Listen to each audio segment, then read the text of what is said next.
In 1991, the world's most wanted drug lord negotiated his own surrender, but he had one condition: he would design his own prison. Pablo Escobar built what he called La Catedral. It had a nightclub, a soccer field, a waterfall, even a dollhouse for his daughter's visits. The Colombian government agreed. They were desperate to end the violence. For over a year, Escobar lived in luxury while supposedly serving his sentence. But when authorities tried to transfer him to a real prison, he was ready. He had built a secret passage behind a fake wall. Guards had been bribed for months.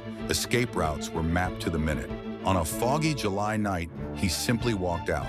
The manhunt that followed lasted 593 days. It involved two nations, thousands of officers, and millions of dollars. Escobar had turned prison into a fortress, and his escape into the greatest manhunt in history. The man who built his own jail had planned his own freedom all along.